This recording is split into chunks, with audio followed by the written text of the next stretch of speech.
The phone rang at 2 a.m. Frank Sinatra's hand trembled as he reached for it. The voice on the other end belonged to the most dangerous man in Las Vegas. What Frank said next would either make him untouchable or get him killed. To understand that phone call, you need to understand Las Vegas in 1960. It wasn't the family-friendly tourist destination you see today. It was a city built and owned by organized crime. Every casino, every hotel, every show, everything ran through the mob. And Frank Sinatra, the king of Vegas, knew it better than anyone. Frank had grown up around these men. In Hoboken, New Jersey, where he was born in 1915, the mob wasn't something you read about in newspapers. It was your neighbor. It was the guy who ran the corner store. It was the man who helped your family when times got tough. Frank's mother, Dolly, was a Democratic ward boss who knew every connected guy in town. She taught Frank a valuable lesson early. In this world, loyalty matters more than anything. But she also taught him something else. Never show fear. By 1960, Frank Sinatra had conquered the world. He'd risen from a skinny Italian kid singing in New Jersey clubs to become the biggest star on the planet. His voice had made teenage girls faint in the 1940s. His acting had won him an Oscar in 1953. And now, with the Rat Pack, he ruled Las Vegas like an emperor. Dean Martin, Sammy Davis Jr., Peter Lawford, Joey Bishop. They were his court, and the Sand Hotel was his palace. But there was another reason Frank was so powerful in Vegas: his connections. Frank knew Sam Giancana, the boss of the Chicago outfit, one of the most powerful crime families in America. He knew Santo Trafficante from Florida. He knew Carlos Marcello from New Orleans. These weren't casual acquaintances. These were friends. Or at least, that's what Frank thought. The relationship had started innocently enough. In the 1940s, when Frank's career was exploding, he'd been introduced to Willie Moretti, a New Jersey mob boss. Moretti helped Frank get better club dates, better pay, better treatment. In return, Frank sang at private parties, showed up when asked, and kept his mouth shut. It seemed like a fair exchange. A young singer getting help from powerful men. What could go wrong? But by the 1950s, things got complicated. Frank's career crashed. His voice started failing. He couldn't hit the high notes anymore. Audiences stopped coming. Hollywood dropped him. His marriage to Ava Gardner fell apart. Frank Sinatra, the biggest star in the world, became as been almost overnight. He was broke, desperate, and humiliated. That's when the mob reminded him of their friendship. When Columbia Pictures was casting From Here to Eternity in 1952, Frank wanted the role of Maggio desperately. It was a small part, but Frank knew it could save his career. The problem was, the studio head Harry Cohn didn't want him. Frank had a reputation as difficult, unreliable, washed up. Cohn said no. Then something interesting happened. Frank got the role. He took a massive pay cut, just $8,000, when he used to make $150,000 per film. But he got it, and he was brilliant. He won the Oscar for Best Supporting Actor in 1953. His career came roaring back. Frank Sinatra was reborn. Rumors swirled for years about how Frank really got that role. The Godfather movie would later feature a famous scene where a movie producer wakes up with a horse's head in his bed after refusing to cast a singer in a movie. That scene was inspired by the Sinatra story. Did the mob threaten Harry Cohn? Did they force him to give Frank the role? Frank always denied it. Cohn denied it. But everyone in Hollywood believed it. Whether it was true or not didn't matter. What mattered was that Frank owed them. And in the mob, debts are never forgotten. By 1960, Frank had a new debt to pay. This one was even bigger. John F. Kennedy was running for president, and Frank Sinatra was all in. JFK was everything Frank admired. Young, handsome, charismatic, powerful. And JFK's brother-in-law was Peter Lawford, Frank's Rat Pack buddy. Frank and Jack became close friends.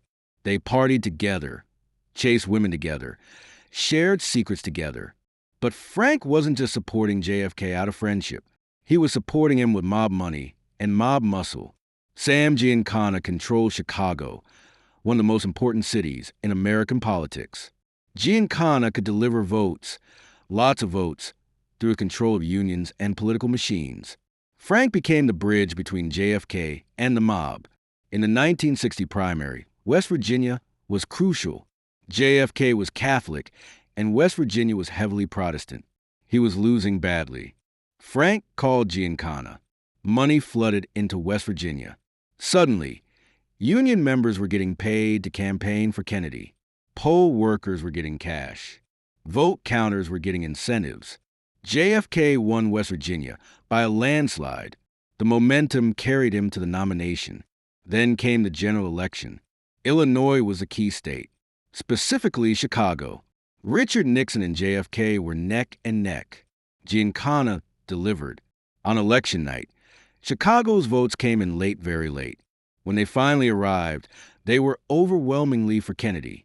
JFK won Illinois by less than 9,000 votes. Without Illinois, Nixon would have won the presidency. Frank Sinatra had helped make John F. Kennedy the President of the United States. And Sam Giancana knew it. He delivered. Now it was time to collect. The problem was Bobby Kennedy. The president's younger brother had been appointed Attorney General. And Bobby Kennedy hated organized crime with a passion that bordered on obsession.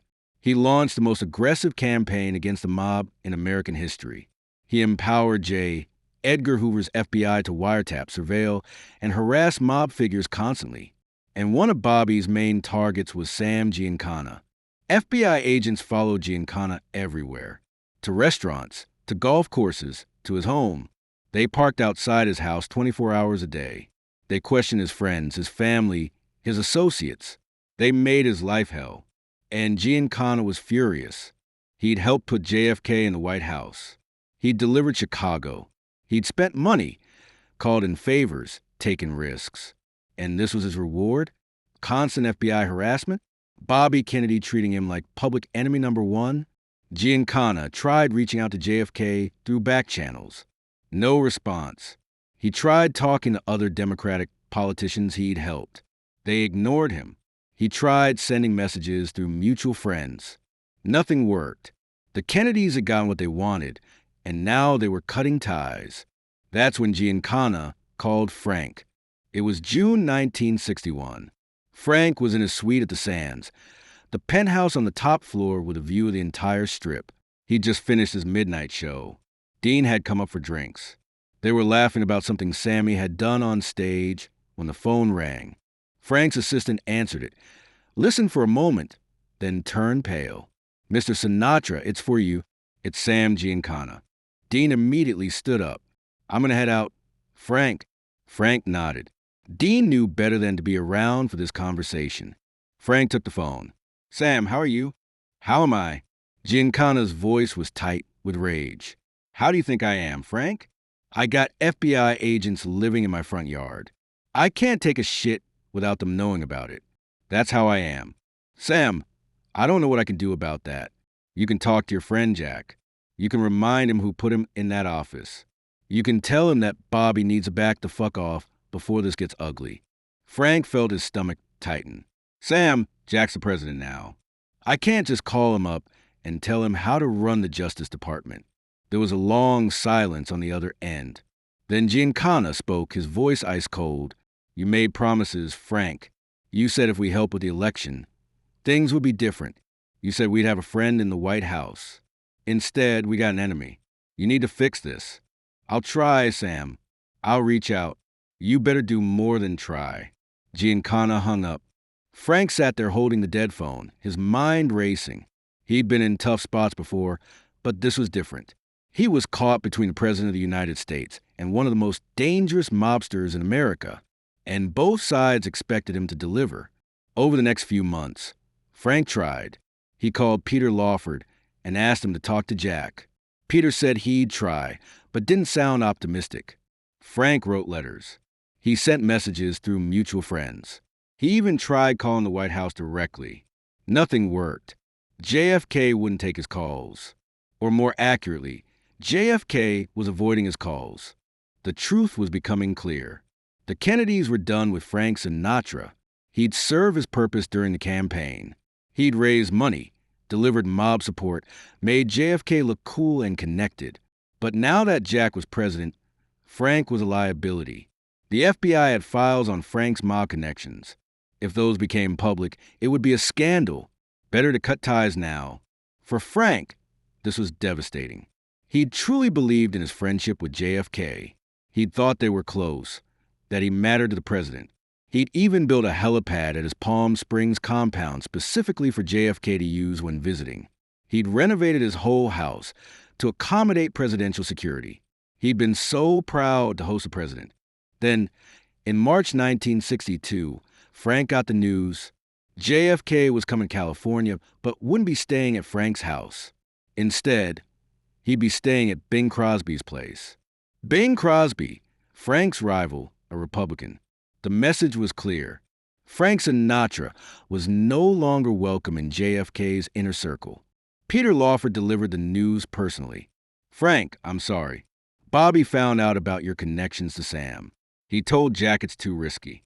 They can't be associated with you right now. Frank was silent for a long moment. Then he exploded. I delivered for him, Peter. I put that son of a bitch in the White House. And this is how he repays me? Frank, I know. I tried to change their minds. Get out, Frank said quietly. Get out of my house. Peter left. Frank picked up a chair and threw it through a glass table.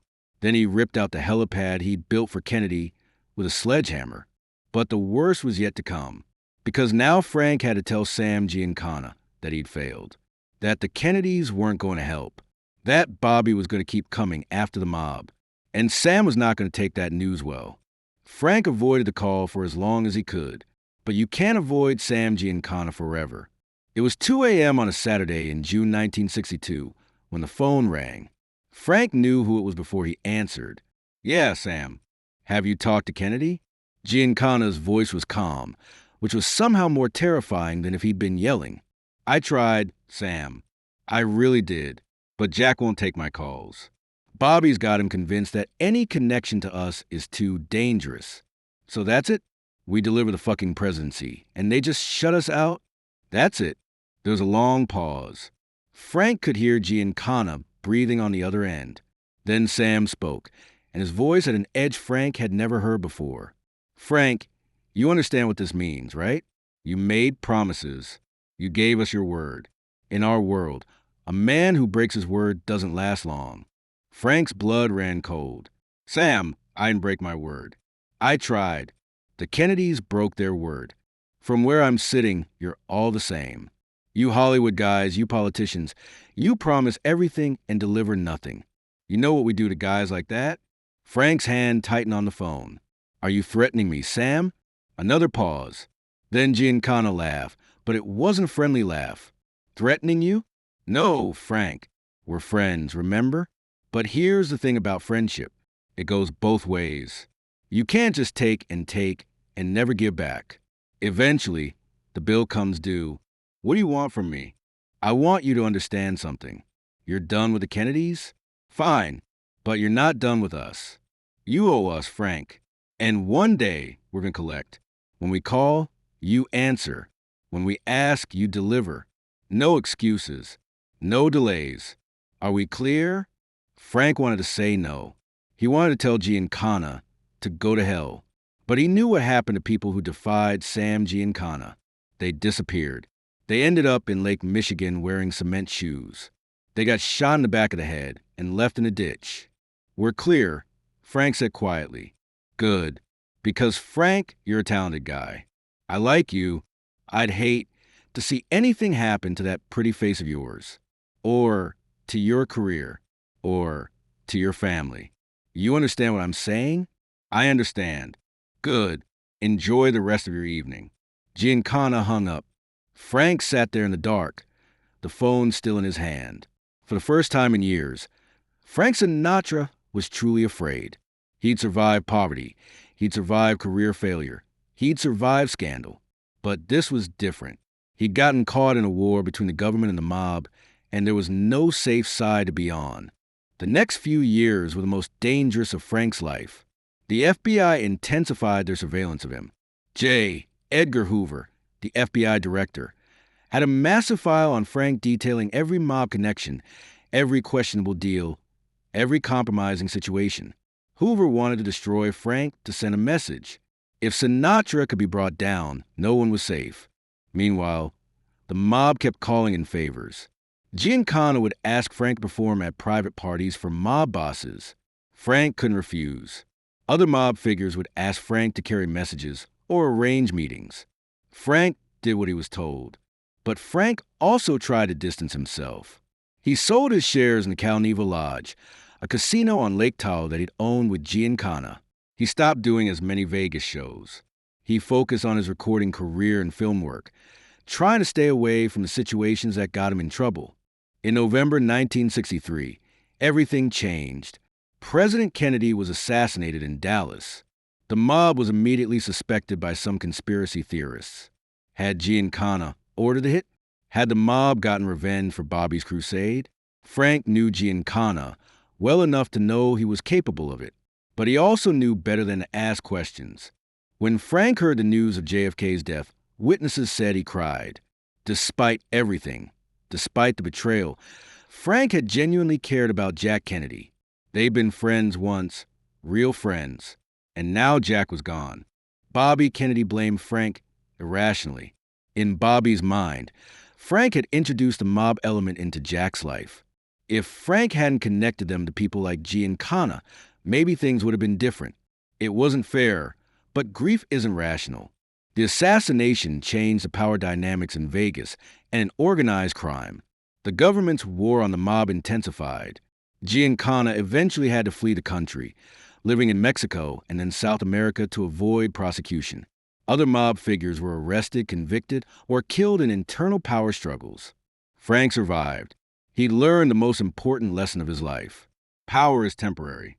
Today's friend is tomorrow's enemy. And the only person you can really count on is yourself. By the late 1960s, Frank had rebuilt his image. He was no longer the mob-connected singer. He was an American icon. He performed for presidents, though he was more careful now. He stayed away from anything that could be seen as criminal. He'd learned his lesson. In private conversations with close friends, Frank would occasionally talk about that period. He'd never explicitly admit to mob connections, but he'd say things like, "I grew up around certain people. You can't pretend they don't exist. You have to navigate that world carefully. I didn't always navigate it perfectly." Sam Giancana was murdered in 1975, shot 7 times in the head in his own home. It was a professional mob hit. Giancana had become a liability, someone who knew too much and might talk to federal investigators. Frank heard the news and reportedly said, "Sam played the game. He knew the risks." That's all he'd say. In his final years, Frank Sinatra became something he'd never been before. Respectable. He received the Presidential Medal of Freedom. He was honored by Congress. He was celebrated as a living legend. The mob connections faded into history, dismissed as rumors or exaggerations. But those who knew the truth understood. Frank Sinatra had walked a tightrope between two worlds, the world of glamour and entertainment and the world of violence and crime. He'd made deals with devils to get to the top, and he'd paid the price in fear, surveillance, betrayal, and guilt. That phone call at 2 a.m. in 1962 was the moment Frank Sinatra learned the most important lesson of his life. In the world of power, there are no friends, only interests. And when your interests no longer align with someone else's, friendship means nothing. Frank survived because he understood that lesson. He played the game well enough to stay alive. He gave the mob what they needed when he had to. He distanced himself when he could. He never talked to the FBI. He never testified. He kept his mouth shut and his head down. And in the end, Frank Sinatra died peacefully in 1998, surrounded by family, with his legacy intact. How many people caught between the mob and the government can say that? How many people who owed debts to Sam Giancana lived to die of old age? Frank Sinatra did, because that night, when the phone rang at 2 a.m., Frank didn't panic. He didn't make threats. He didn't promise things he couldn't deliver. He listened, he agreed, and he survived. That's the real story of Frank Sinatra and the mob, not a story of glamorous gangsters and cool criminals. but a story of fear, survival, and the price of ambition. Frank wanted to be the biggest star in the world, and he got there. But the price was spending decades looking over his shoulder, wondering when the bill would come due. The king of Vegas learned that in that city, there are always bigger kings. And those kings don't wear crowns. They wear dark suits and carry guns. And when they call you at 2 a.m., you answer every single time.